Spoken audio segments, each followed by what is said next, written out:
சிறப்பு வாய்ந்த நம்முடைய கோவை மாவட்டத்தில்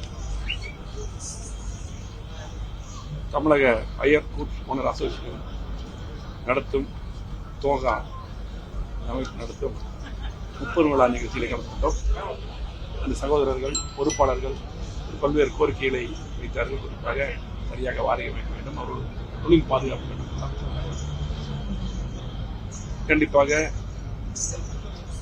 எதிர்கட்சி தலைவர், முன்னாள் முதலமைச்சர், வருங்கால முதலமைச்சர் அவருடைய அனுமதியை பெற்று இந்த சட்டமன்ற கூட்டத்தொடரிலே ஒரு கவனஈர்ப்பு தீர்மானம் கொண்டு வருவோம் என்று நானும் இன்னொரு சட்டமன்ற உறுதியளித்தோம். அதே போல எதிர்காலத்தில் அம்மாவுடைய ஆட்சி மாண்புமிகு எடப்பாடி தலைமையில் அமையும் போது கண்டிப்பாக உங்கள் கோரிக்கையெல்லாம் நிறைவேற்ற நாங்கள் உறுதுணையாக இருப்போம் என்ற அவர்களுக்கு ஒரு ஆறுதலையும் கூறி, இன்றைக்கு கோவை மாவட்டத்தில் முக்கியமான பிரச்சனையாக இன்றைக்கு குடிநீர் ஆதாரங்கள் தருகின்ற முக்கியமான அணை சிறுவாணி அணை. சிறுவாணி அணையை பொறுத்தளவுக்கு முழுமையாக நம்முடைய கோவை மாவட்டத்தில் அந்த தண்ணி முழுமையாக பயன்படுது. இது கேரளா பகுதியிலே, கேரளா மாநிலம் பாலக்காடு மாவட்டம் மன்னார்காடு அருகே அடர்ந்த வனப்பகுதியிலே சிறுவாணி அணை இருக்கிறது. இது முழுமையாக புரட்சித் தலைவர் எம்ஜிஆருடைய காலத்தில் அமைந்தது.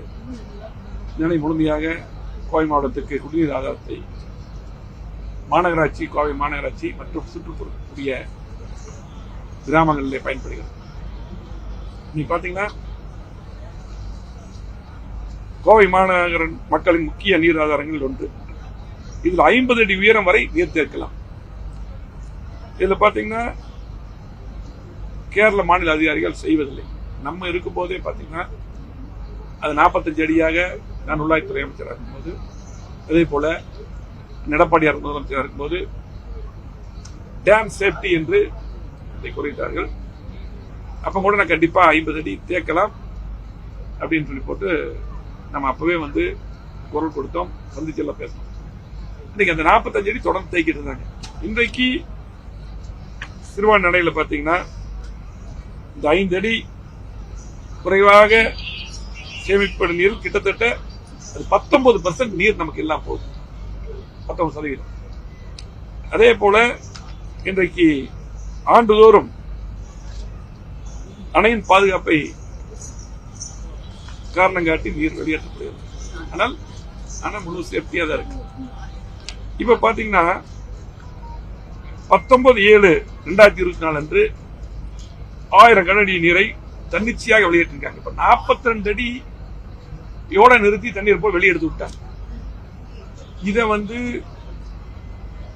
கோவை மாவட்ட நிர்வாகம், அதே போல பாத்தீங்கன்னா பொதுப்பணித்துறை, திமுக அரசு இதை கண்டுகொள்ளாமல் வேடிக்கை பார்த்து திமுக அரசு அமைத்த பின்னால் கோவை மாவட்டத்தில் எந்த திட்டமே கொண்டு வரல. இதுவரையிலும் புரட்சித்துறை அம்மா அவர்களும் எடப்பாடியார் அவர்களும் நாங்கள் முதலமைச்சராக எங்கள் சட்டமன்ற உறுப்பினர்கள் சேர்ந்து மிகப்பெரிய 50 ஆண்டுகள் அதை வளர்ச்சி கொடுத்து எல்லா திட்டங்களும் கொண்டு வந்த பின்னால் எந்த திட்டம் குறிப்பிட்டு சொல்ல. ஆனால் இருக்கின்ற நீர் இன்றைக்கு பாத்தீங்கன்னா முழுமையா 50 அடி ஃபில் பண்ணோம்னா இந்த நீர் நமக்கு ஒரு வருஷத்துக்கு குடிநீர் பிரச்சனை வராது, ஒரு வருடத்துக்கு பயன்படும். ஆனால் இந்த நேரத்தில் இதை வந்து தன்னிச்சையாக எடுத்துட்டு இந்த கேரளா அரசாங்கத்தை வன்மையாக கண்டிக்கிறோம். உடனடியாக அந்த 50 அடி உயரத்துக்கு நீர் நிரப்ப வேண்டும். மழை வந்து ஏதோ டைம் தான் வருது. அதே போல கோயம்புத்தூர்ல நொய்யல் ஆற்றில் நம்ம இருக்க ஸ்மார்ட் சிட்டி திட்டத்தில், அதே போல மற்ற குளங்கள் எல்லாமே, வாய்க்கால் எல்லாமே தூர்வாரி எல்லாம் வச்சிருந்தோம். இன்னைக்கு நொய்யல் ஆற்றில் ஏதோ டைம் தான் நமக்கு தண்ணி வருது. நான் சென்னையில் மீட்டிங் இருக்கும்போது நம்ம நொய்யலாற்றில் தண்ணி வர ஆரம்பிச்சு உடனே கலெக்டர் கூப்பிட்டு பேசினேன், மாநகராட்சி கமிஷனர் பேசணும். உடனடியாக அங்க இருக்கக்கூடிய இதெல்லாம் முன்னாடியே மழை வரும். எப்படி இருந்தாலும் நமக்கு வரும், ஜூன் மாசம் மழை வந்து. அப்ப அதுக்கு முன்னாடியே அந்த தூரெல்லாம் வாரி செடியெல்லாம் எடுத்து வச்சிருக்கணும். நம்ம இருக்கும்போது அப்படிதான் சிறப்பாக பண்ணணும். இப்ப அதெல்லாம் செய்யாம பூரா அடைச்சு இன்னைக்கு ஆத்துல வந்து வேஸ்டா போய் கடலுக்கு போகுது.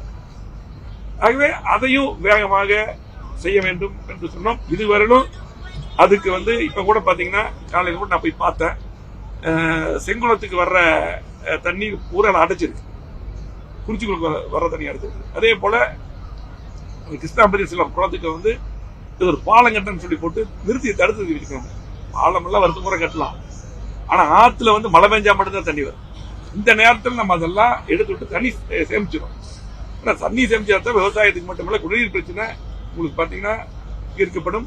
நிறைய போர்வெல் எல்லாம் போட்டு நம்ம அரசாங்க பணத்தை வேஸ்ட் பண்ண வேண்டியது. அது மட்டும் ஒவ்வொரு வீட்டுக்கும் போர் வச்சிருப்பாங்க, கிணறு இருக்கும், எல்லாத்துக்கும் எல்லாமே நீர் அதை மேல வந்துடும். அப்ப செலவும் குறைவாகும், நீர் நம்ம கட்டாகிறது. இந்த நேரத்தில் சேமிக்கணும். இதையெல்லாம் இந்த நிர்வாகம் பார்ப்பதும் இல்லை, நடவடிக்கை எடுக்கணும். சொன்னாலும் கூட டிக்கெட் உடனடியாக நான் சென்னையிலிருந்து உடனே போன் பண்ணி கலெக்டருக்கெல்லாம் பேசுறேன். இன்னும் காலையெல்லாம் போய் பார்க்கறதில்ல, அந்த எடுக்காம இருக்காங்க. ஆக உடனடியாக இந்த அதிகாரிகள் உடனடியாக அதெல்லாம் எடுத்த செடிகள்லாம் எடுத்துட்டு தண்ணி நிரப்ப வேண்டும்.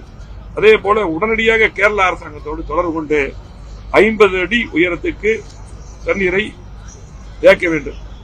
அதே போல அண்ணன் எடப்பாடியார் அவர்கள் இருக்கும் பொழுது, நான் உள்ளாட்சித்துறை அமைச்சராக இருக்கும்போது, அப்போ நாங்க நேரடியாக நம்முடைய முதலமைச்சர் எடப்பாடியார் தலைமையில கேரளா சீஃப் மினிஸ்டர் பார்த்து ஆனமலையாறு நல்லார் திட்டத்துக்கு அப்ப இதுகள் நீண்ட நாள் திட்டம், இதுக்கு ஒரு குழு எல்லாம் அமைத்து கொடுத்தது அந்த எடப்பாடியார் அவர்கள். அந்த குழு எல்லாம் கிடப்புல போட்டாங்க. அப்ப அப்ப இருக்கக்கூடிய முதலமைச்சர் எதிர்த்து எடப்பாடியார் அவர்கள் கேரளா அரசாங்கத்திட்ட முதலமைச்சர் சொன்னார். இப்ப அதே முதலமைச்சர் இருக்காங்க. சிறுவாணி அணை தூர்வார வேண்டும், அதுக்குரிய நிதியை தமிழ்நாடு அரசு, அம்மாவுடைய அரசு, எடப்பாடி அரசு ஒதுக்கி தரேன்னு சொல்லி போட்டு அதையும் வலியுறுத்திட்டு வந்தாங்க. இன்னைக்கு திமுக அரசு 3 வருஷம் ஆச்சு. அந்த தூர்வாரி இருந்தாலும் இன்னும் அதிகமா நீர் சேமிச்சிருக்கலாம். அதையும் இன்னைக்கு பாத்தீங்கன்னா பண்ணல. ஆகவே உடனடியாக எங்களுடைய கோவை மாவட்டத்துக்கு முக்கிய ஆதாரமாக விளங்கக்கூடிய இன்றைக்கு சிறுவாணி அணை, சிறுவாணி குடிநீர், நமக்கு சிறுவாணி குடிநீர், அத்திக்குடவன திட்ட பில்லூர் டேம், அதே போல ஆலியார், இது 3 தான் நம்ம சோர்ஸ் கோவை மாவட்டத்துக்கு, கோவை திருப்பூர் இதுக்கெல்லாம்.